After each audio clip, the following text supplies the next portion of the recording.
Kung mahilig ka sa buko at bibingka ay swak sa'yo ang bibingka sa kawali na ito. Ito yung bibingka na nag-trending kaya naman sinubukan ko itong lutuin para matikman dahil kakaiba sa akin ang bibingka na ito. Glutinous rice ang ginamit dito at bukod doon ay may buko pa kaya naman tingin pa lang ay masarap na. Tara at samahan nyo ako magluto at sabay-sabay natin tikman ang bibingka sa kawali gamit ang glutinous rice. Let's start! Unahin muna natin yung ating mga wet ingredients. Gagamit tayo dito ng 1/2 cup ng gata ng nyog, 1/2 cup ng evaporated milk at 3/4 cup ng condensed milk. I-mix lang natin hanggang mag-combine yung ating mga wet ingredients. At kapag na-mix na natin yung ating wet ingredients, i-next na natin yung ating dry ingredients. Ito yung ating glutinous rice. Gagamit tayo dito ng 2 cups ng glutinous rice. I-mix lang natin yung ating glutinous rice sa ating wet ingredients hanggang maging smooth yung consistency or yung mixture natin. Dapat wala lang namumuong glutinous rice dito sa ating mixture. At kapag ganito nakasmooth yung ating mixture ay pwede na natin ilagay yung ating fresh buko. So dito half lang muna yung inilagay ko pero dahil mas masarap nga yung mas maraming buko kaya naman naisipan ko na ilahat na lang yung buko na binili. Kaya naman isang buong buko yung ginamit ko dito. Then i-mix lang natin yung mabuti at kapag ganito na nahalo na natin mabuti, i-prepare na natin yung ating kawali na paglulutuan. Kinakailangan natin ditong gumamit ng dahon ng saging. Make sure lang yung inyong saging ay walang butas para hindi mag-leak dun sa ilalim ng ating kawali. Kung may butas naman yung inyong saging ay patungan nyo lang ito ng another na dahon ng saging. Ilapat lang natin ng mabuti yung ating dahon ng saging saka natin ilagay yung ating mixture.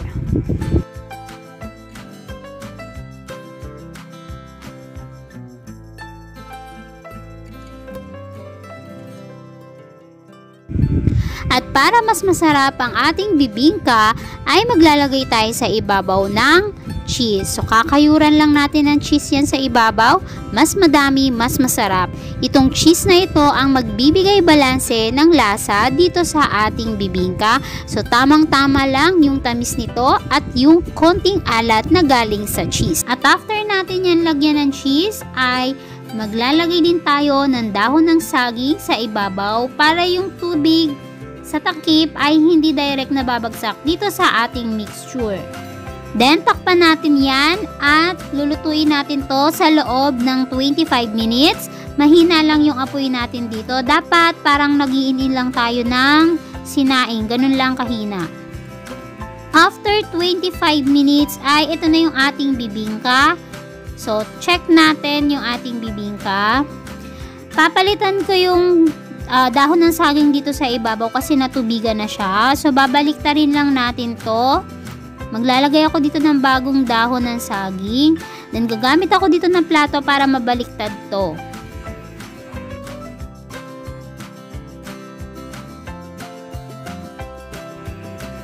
Ilapat lang natin yan ng mabuti para yung ating bibingka ay maluto ng pantay.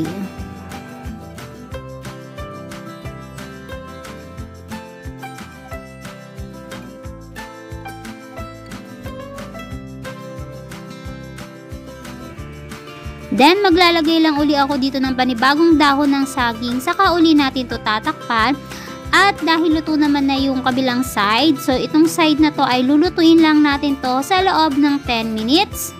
At after 10 minutes ay ito na nga yung ating bibingka. Ililipat na natin to sa isang malinis na plato na kasukat nitong ating kawali. At ito na nga yung ating bibingka. Ayan, kung mapapansin nyo, napaka-perfect ng pagkaluto ng cheese. So, ganito yung masarap na luto. Yung medyo nagtutoast na yung cheese sa ibabaw. Hindi naman yan mapait. Masarap yan. At dahil glutinous rice nga yung ginamit natin dito sa bibingka, ay hindi to kakayanin ng kutsilyo. Kaya ang gagamitin natin dito ay gunting.